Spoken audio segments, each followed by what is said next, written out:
Hey everyone, I'm Vivek, the founder of Mind Home, and today I'm super excited about talking about one of my favorite subjects, which is sleep, and 10 of the most powerful tips I have for getting great sleep.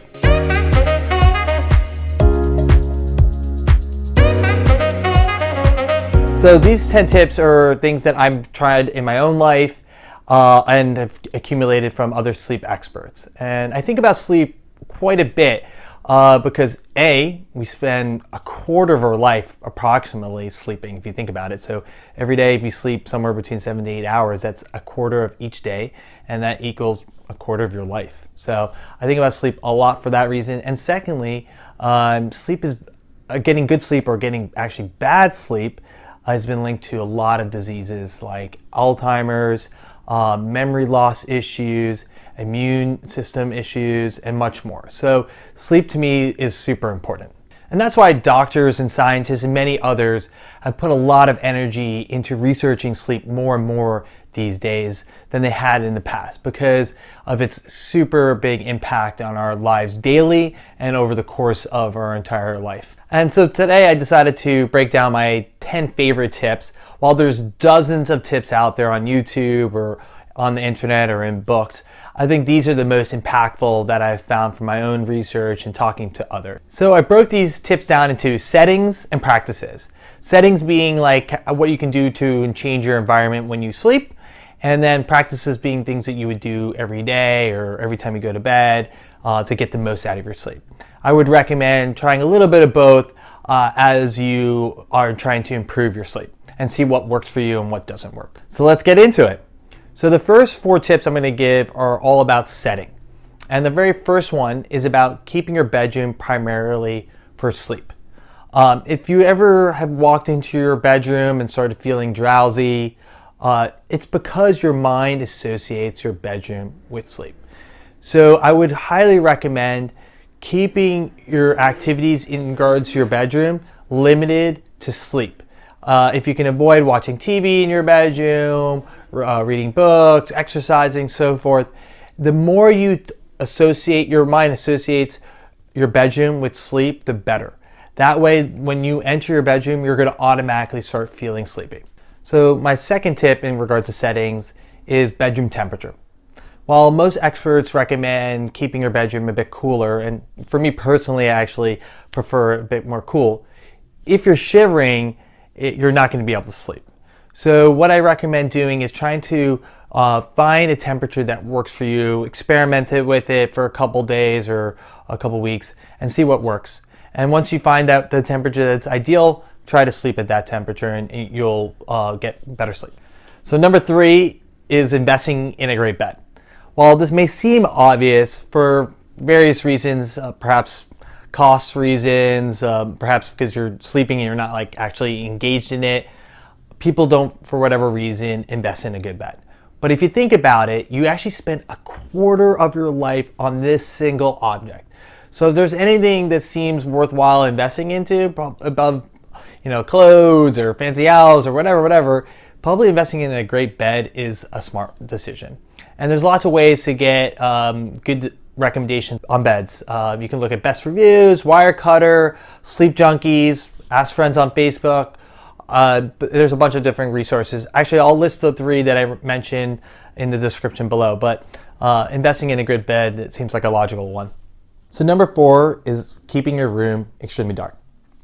Biologically, darkness is a signal to our minds that we should be going to sleep. So if there's any light in your room or outside your room or maybe outside your window, this can cause your brain not to be sure that you should be sleeping. And because of electricity, because of modern technology, this is a thing that we actually have to deal with now. In olden days, this wasn't an issue because there wasn't electricity or fires would be put out at night so people would be able to sleep when it becomes dark. But now for us, this is more of an issue. So I highly recommend investing into blackout curtains or very dark shades so that there isn't much light coming into your room when you sleep. So now I'm going to get into the practices you can do to improve your sleep. So number 5 is stop drinking coffee too late. While this may seem obvious, But if you're not aware, actually caffeine stays into your bloodstream somewhere between 7 to 12 hours after you drink your last cup of coffee. So scientists and doctors often recommend stop drinking coffee around 2 p.m. And unfortunately, in our very caffeinated culture that we have, especially here in the West, sometimes we can forget and not be mindful of this action. So if you're having trouble sleeping at night and you're still drinking coffee later in the afternoon, you might want to consider cutting it off after around 2 p.m. So number 6 is to sleep on a regular schedule. As I mentioned before, we are designed to sleep when it gets dark. But because of modern lives, because of light bulbs and electricity, this has changed. And because of a culture of work, we've gotten into this habit of trying to sleep as little as possible, or sleep whenever we feel like it. But unfortunately, this doesn't go along with our biology of how we should be sleeping. So trying to sleep on a regular schedule will help you get more efficient and better quality sleep. So we're more than halfway there. I got 4 more great tips that are super practical and very handy. Plus, actually, one more bonus that I have been doing for the last 60 days has been a huge game changer for me, including actually helping me reduce my snoring to no more snoring. Number 7 is exercise. So exercise can be helpful in terms of tiring us out and helping us relieve stress. One of the main drivers for poor sleep is stress. So if you can exercise and let go of that stressful energy, it can be a huge help. But I would recommend exercising in the morning versus the evening, because oftentimes that adrenaline rush that we get from exercise can cause us to have a hard time getting to bed. Number 8, read a book before going to bed. Reading a book before sleeping is a super easy activity, and it's been shown to help lower stress and help people get to sleep many times. But if you're going to do it, I would highly recommend getting an old-fashioned, text, physical page book using a Kindle device to read versus reading on your iPhone or tablet.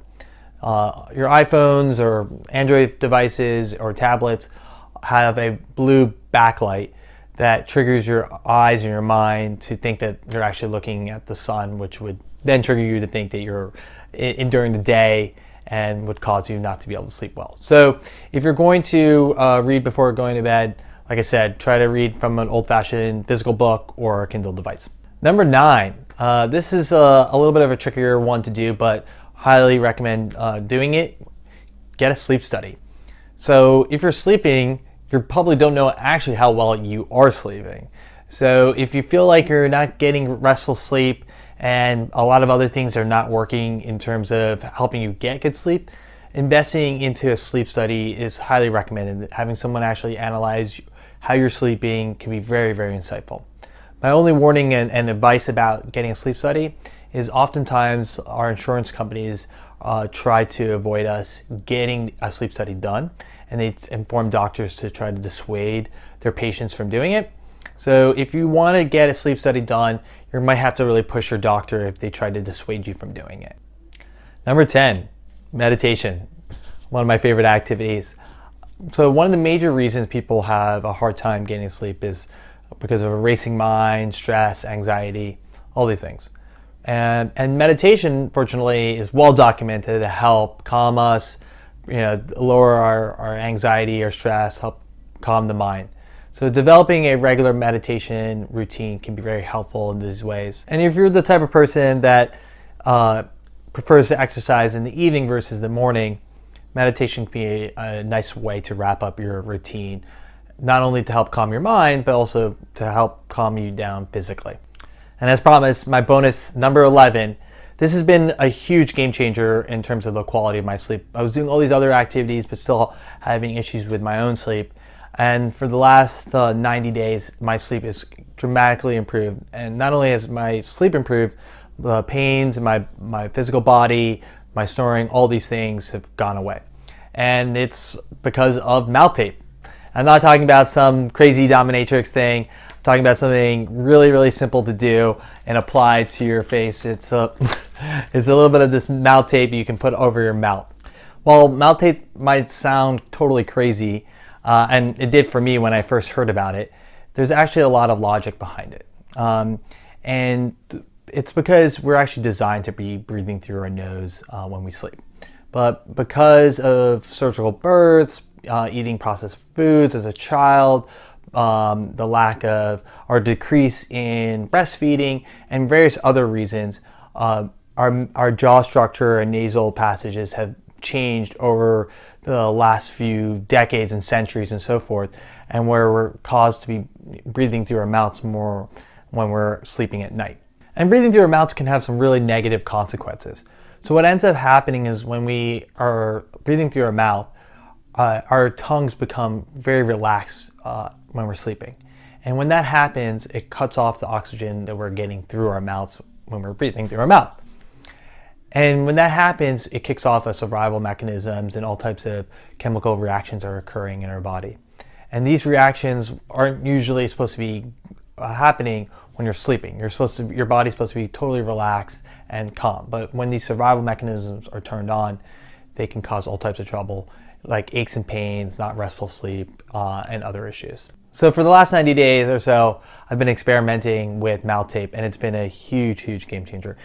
I actually got some specialized mouth tape. I'll put a link in the description below to the brand I've been using that I found very good and helpful. And it's pretty simple to do. All you have to do is actually just put this tape, just above your lip and below your bottom lip, and keep it on. And it actually stays on pretty simply and easily. Even if I turn on my stomach or my back, it usually stays throughout the night.